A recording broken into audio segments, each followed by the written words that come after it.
Last videos में हमने mean के बारे में देखा था। मैंने आपको बताया था इस पूरे चैप्टर 14 में अलग अलग 3 पॉइंट्स आपको डिस्कस करनी है। First one is mean, second one is median और last one is mode, right. तो हमने चैप्टर के स्टार्टिंग में मेरा जो इंट्रोडक्शन लेक्चर था उसमें मैंने आपको ये बताया था कि हम डेटा को 3 हिस्सों में बांट सकते हैं। First one is ungroup data, second one is discrete data and last one is continuous series. हालांकि अनग्रुप डेटा और डिस्क्रीट डेटा का यूज सिर्फ ऑब्जेक्टिव क्वेश्चन जो होते हैं उनमें ज़्यादा होता है, बट फिर भी हमारी पॉइंट है तो हमें डिस्कस कर लेना बहुत ही ज़रूरी है। आज हम जो सेकंड पॉइंट स्टार्ट करेंगे, मीन मैंने आपको कंप्लीटली समझा दिया। मीन में मैंने आपको देखा 3 मेथड थे। 3 मेथड कौन से हमने डिस्कस किए? Direct method, step deviation method और एज्यूम मीन मेथड। तीनों मेथड में से किसी भी पॉइंट से आप सम करते हो तो answer will remains the same. आज हम जो पॉइंट डिस्कस करने जा रहे हैं जिसका नाम है मोड, और ये बात याद रखना इसमें कोई अलग अलग मेथड नहीं है। जैसे हमने मीन में अलग अलग 3 मेथड देखे थे, ऐसा इसमें कोई डिस्कशन होने वाला नहीं, बट हाँ इसमें भी मैं 3 पॉइंट डिस्कस करूंगा, अनग्रुप डेटा, डिस्क्रीट डेटा और कंटिन्यूअस सीरीज। तो सबसे पहले आ जाते हैं व्हाट इज मोड। आज का जो हमारा टॉपिक है पॉइंट 2 में जिसको नाम दे रहा हूं, जिसका नाम है मोड। तो पहला क्वेश्चन आएगा व्हाट इज मोड। तो हम डिस्कस कर रहे हैं mode is that value which repeat maximum number of time. Mode वो वैल्यू होती है जो सबसे ज़्यादा बार रिपीट होती है, सबसे मैक्सिमम टाइम रिपीट होती है। It is denoted by Z. हम मोड को ज़्यादातर जेड पॉइंट से दिखाते हैं, जेड से दिखाया जाता है। तो मोड कैलकुलेट कैसे किया जाता है, सबसे पहले हम डिस्कस करते हैं अनग्रुप डेटा। मैंने जैसे कि फर्स्ट लेक्चर में आपको बताया था, अनग्रुप डेटा वो होते हैं जिनके साथ फ्रीक्वेंसी नहीं होती है। अनग्रुप डेटा वो होते हैं जिनके साथ फ्रीक्वेंसी नहीं होती है। तो सबसे पहली पॉइंट पे हम आते हैं फाइंड मोड। अब आप देख सकते हैं क्वेश्चन मुझे दिया हुआ है 10, 12, 15, 12, 15, 12, 13, 18, 20, ये डेटा मुझे दिए हुए हैं। अब मुझे कहा गया है कि आप मोड फाइंड आउट करो। तो मोड मैंने कि डेफिनेशन में ही बताया है कि mode is that value which repeat maximum number of time.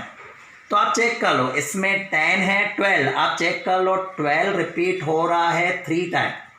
उसी तरीके से अगर हम देखें 15 भी 2 टाइम रिपीट हो रहा है, बट सबसे ज़्यादा मैक्सिमम नंबर कौन सी वैल्यू रिपीट हुई है? 12। तो your answer will Z equal to 12। आपका जो आंसर आएगा 12।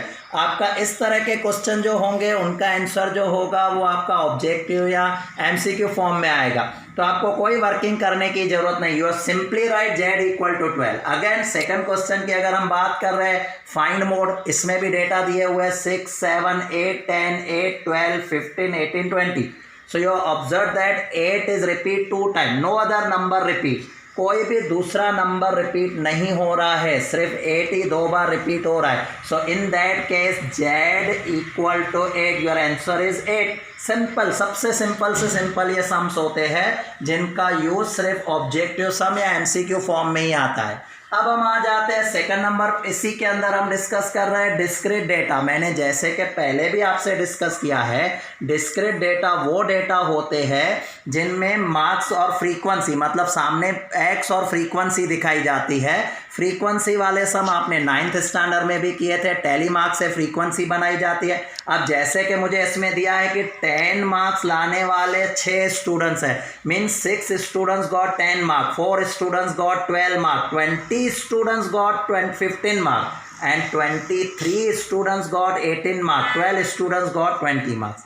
तो अब हमें इसमें से पूछा गया है फाइंड मोड। तो मोड मैं इसमें कैसे डिसाइड करूंगा? In that type of question we have to find out maximum frequency. Maximum frequency क्यों? क्योंकि आप अगर ऑब्जर्व करोगे तो 10 6 टाइम रिपीट हुआ है, दैट मीन्स क्या 10 10 10 10 10 ऐसा 6 टाइम रिपीट हुआ है। 12 आपका रिपीट हुआ है 4 टाइम, 15 रिपीट हुआ है 20 टाइम और 18 जो रिपीट हुआ है 23 टाइम। तो सबसे ज़्यादा, सबसे मैक्सिमम कौन सी वैल्यू रिपीट हुई? 18 रिपीट हुई। So your answer is 18, not 23। 23 time repeat हुई, बट वैल्यू कौन सी रिपीट हुई? 18। सेम वे मैंने दूसरा सम रखा है, उसमें भी ऐसा है, फाइंड इन मोड, जिसमें मैंने एक्स आई और एफ आई दिया हुआ है, इनकम और नंबर ऑफ पर्सन। 15,000 कमाने वाले 6 लोग हैं, 18,000 की जो इनकम है दैट्स 10%, 20,000 जो इनकम है वो 13%। तो अगर आप देखोगे हाईएस्ट फ्रीक्वेंसी कौन सी है, highest frequency is 13। This is not your answer, but your answer is the 20,000, because 20,000 जो है वो किसके सामने लिखा हुआ है, हाईएस्ट फ्रीक्वेंसी। ये 20,000 क्या इंडिकेट कर रहा है, 20,000 indicate that 20,000 is repeat 13 time, 15,000 repeat 6 time, 18,000 repeat 10 time, 20,000 repeat 13 time. So your answer is 20,000। इस तरह से हम डिस्क्रीट डेटा और अनग्रुप डेटा को हम समझ सकते हैं। अब जो नेक्स्ट पॉइंट हमारी स्टार्ट होगी उसका नाम है कंटिन्यूअस सीरीज, जो मोस्ट इंपॉर्टेंट पॉइंट है पेपर के एंगल से भी। पेपर में भी ये पॉइंट आपकी 3 to 4 मार्क के सम में रिपीट होती है। मोड हम स्टार्ट करेंगे तो मोड जैसे कि मोड के बारे में मैंने बताया, मोड का एक सम हम कंटिन्यूअस सीरीज में देख लेते हैं। कंटिन्यूअस सीरीज जैसे पहले ही आपको पता है हमेशा ग्रुप में होता है। कंटिन्यूअस सीरीज के लिए मैंने एक सम यहाँ पर इमेजनरी लिखा हुआ है पैम्पलेट में, और एक्स्ट्रा सम जो आपको दिए जाएंगे उनमें अलग अलग प्रैक्टिस के लिए समस आपको मिलेंगे। फिलहाल हम इस सम के बारे में डिस्कस करते हैं। देखो एक सम दिया है मैंने जिसमें मार्क्स और नंबर ऑफ स्टूडेंट्स दिए गए हैं। मार्क्स में 0 to 10, 10 to 20, 20 to 30 इस तरह से दिया हुआ है, और नंबर ऑफ स्टूडेंट्स। जैसे कि मैंने आपको बताया मोड वो वैल्यू होती है जो हाईएस्ट फ्रीक्वेंसी के सामने होती है। डिस्क्रीट डेटा में भी आपने देखा हाईएस्ट फ्रीक्वेंसी। तो सबसे पहले हम क्या करते हैं, मॉडल ग्रुप डिसाइड करते हैं। देखो सबसे हाईएस्ट फ्रीक्वेंसी क्या है चेक कर लो, तो हाईएस्ट फ्रीक्वेंसी है 15। 15 के सामने जो ग्रुप हमें मिला, 15 के सामने जो ग्रुप मिला कौन सा मिला है, 20 to 30। It is our model class. इसे हम क्या कहते हैं, model class. But discrete data में आपने देखा वहां तो एग्जैक्टली एक वैल्यू मिलती थी, हमारा काम हो जाता था। यहाँ तो पूरा क्लास मिला है मुझे, और पूरा क्लास जो आ रहा है 20 to 30। Then what is the exact value of mode. Mode की एग्जैक्ट वैल्यू क्या, अभी हमें ग्रुप मिल चुका है। इतना भी बता दूं कि आपका आंसर जो होगा वो 20 और 30 के बीच में होगा। But what is the exact value of mode. So mode के एग्जैक्ट वैल्यू जानने के लिए हमें एक फॉर्मूला का यूज करना पड़ेगा, and the formula is Z equal to L plus F1 minus F0 divided by 2F1 minus F0 minus F2 into H।